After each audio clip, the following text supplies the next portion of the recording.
In a far-off distant time, we did a magazine drop test and the results were horrifying. Well, a couple weeks has passed and guess what? We did it again, this time with some explosive results. As promised, we are back at it with the actual production versions of the Desert Tech Quad Stack magazines, and we've also brought along examples from both Magpul and Lancer systems to go through the same tests at the same time. Here we go.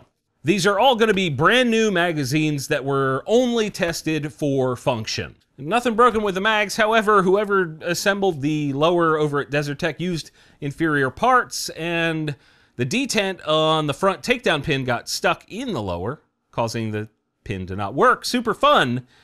And the front detent, the front pin here, pivot pin detent, is stuck in the lower, and that pin is not being held. So if you see Ben holding this rifle a little strange, it's because of that. Now, I should say they do not ship these complete with those parts, so don't worry about yours if you decide to buy one, because you got to get your own stuff. But that's not what the video is about, so let's move on to the mags. We're going to do the same tests from the last video, as well as a couple bonus tests. Okay, function test, brand new Quattro mag, Q mag, whatever the hell. Send it. Okay, let's go ahead and fill that back up. That looks fine. All right, guys, repeating the test. These are brand new magazines. This is the Q mag. We're going to do it in the same order. I think we did it last time. In 5, 4, 3, 2, send it. Okay, that one completely shattered last time. How's it look, Ben? Any cracks, any damage? Got a little bit of a mark on the base plate there, but seems like it survived that just fine. All right, dropping the Q mag on the top of the magazine, full again. 3, 2, 1. Survive? How's it look? Yeah. Any damage? Little bit of scuff. And the feed-up. Okay, we dropped it on the spine next, I believe. In 3, 2, 1. It yeeted one round over there. Any damage? Nope, just a little scuff on the front here, and the scuff on the back where it hit. Okay. This is doing way better than last time. And drop it on the face, I think, was the last one we did. We only did a few, because it completely destroyed itself.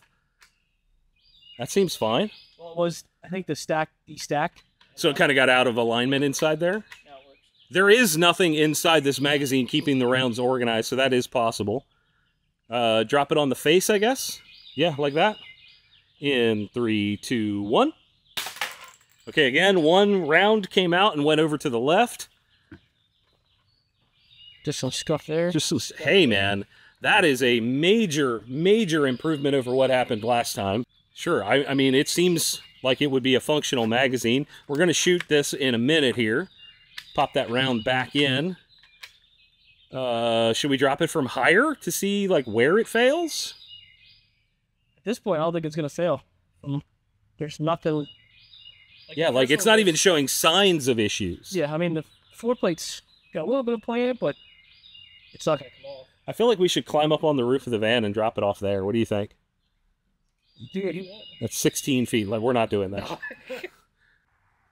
Okay, there's that pin again. And Ben said the mag is tight going into the gun. Oh. What happened there? Oh, the pin fell out. All right. Okay, go ahead and chamber her up. We'll run the whole thing? Yeah, just go ahead. Let's see.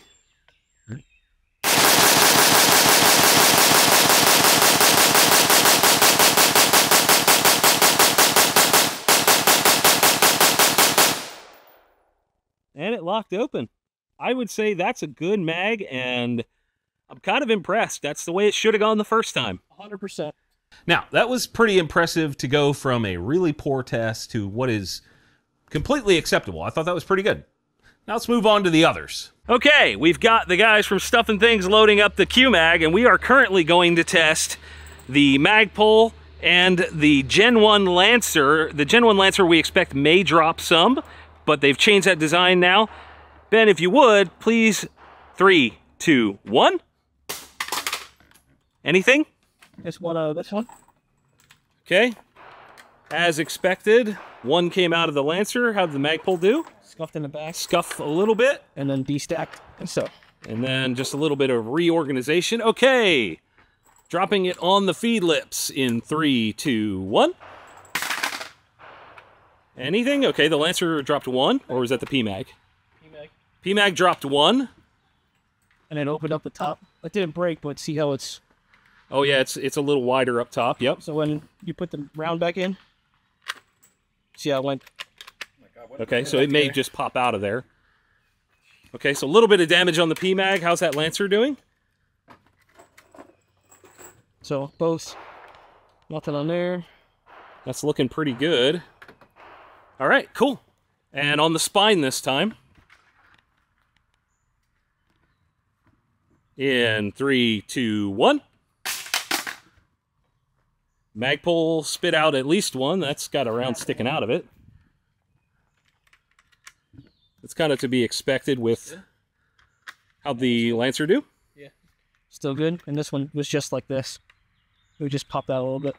Okay. So both are doing pretty good. That Magpul is working just fine. And we're going to drop them on the face this time. In 3, 2, 1. I heard something. Was it just kicking brass around? How'd they do? So, nothing out of that one. This one just went forward a little bit. Okay, that's easy. So these fared really well. It's almost like when you have the correct polymers and stuff, the mags work. They also performed well in this simple test.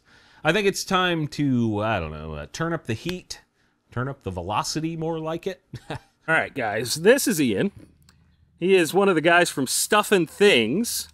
Throw me under the bus. Yep, throwing you right under that bus because he's going to take that same Q-Mag that we've been dropping and he is going to yeet it at that wall right there, which is like 3 foot thick concrete.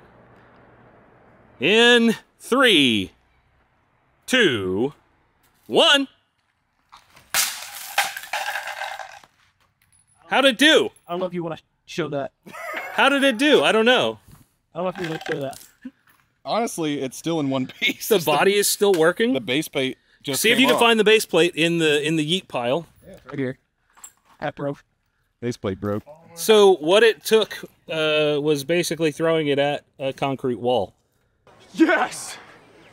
That's awesome! Okay, I would say, you know what, I doubt that's going to happen in a real-world scenario. Ben is looking for all the rounds that yeeted into oblivion. Oh, the spring.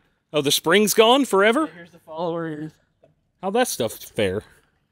That looks fine. The body looks... The body looks fine. Really Did it nice. chip a lip or anything? No. Because that's what happened last time. Yeah, that's totally fine. Just the base plate is all that So the base plate is what gave up the ghost on that. And again, this is extreme. That's impressive. To be fair, we are going to yeet the Lancer first at the wall and then the Magpul. Are you ready? 3, 2, 1. Holy crap, that held rounds. The base plate looks like it's coming off. We're going to look in a second. And Magpul. 3, 2, 1. Okay, that exploded. We're going to check out the aftermath in a second here. So here's the aftermath of the Desert Tech Mag. As you can see, the base plate is what gave up here. The mag body this time actually really held up well. Really impressed with that this go round. You can see the innards are on display there for you. Then we have the Lancer magazine, which only dropped a couple. We're going to count exactly how many. I'll put it on screen, but for the most part, that magazine stayed together, which is absolutely shocking to me. Like, the base plate is coming out, but wow, that is absolutely impressive. And then the Magpul, what's really fascinating here is that the base plate's intact. You can see that the base plate took the impact from that mark, and it came apart still. I'm not exactly sure how it came apart, but that is the part that locks into the base plate down there. That is the follower. That follower got compressed and exploded somehow. We don't know how. We didn't have a camera inside the magazine to find out. And then we had a bunch of the rounds that were in that magazine show up as all kinds of bent and crushed and all that. Like, a few of those are a bunch of the rounds that came out of all the magazines. This is really, really interesting stuff, guys. I mean, This is completely absurd as a test. Like, this is not a realistic test to yeet it at a concrete wall at an unknown speed, etc., etc. But we did learn how much abuse these can take. As it turns out, the Magpul did actually break on the base plate area. That bottom lip sheared off, just so you guys can see that. There's the damage on the base plate on the Lancer magazine. It did yeet 5 rounds, so it's down to 25 in the mag. This is what happened to the Magpul follower. Really interesting stuff there. I have no idea why that happened. Just compressed enough to crush that down. And there is the Desert Tech base plate. Sheared that edge off. The body of the magazine is good to go. So we just reassembled the Lancer mag, and it went to a full 30 and is holding those rounds. Look at that. That's neat. I gotta be honest, I had no idea that that Lancer mag would actually stay together. And I also have no idea how that Magpul follower shattered. That's just wild. So, there you have it. As it turns out, the Desert Tech mags are actually not complete garbage, and I'm glad we were able to get some mags from them to test for you guys, like you guys wanted to see. And if you want to see us do this sort of testing with other magazines or other products or something like that, leave your suggestions down in the comments. If there's one that really stands out, I'll probably make that work for you guys. And a special thanks goes out to Will and Ian from Stuff and Things Incorporated, Stink as they call it, for helping us destroy those mags.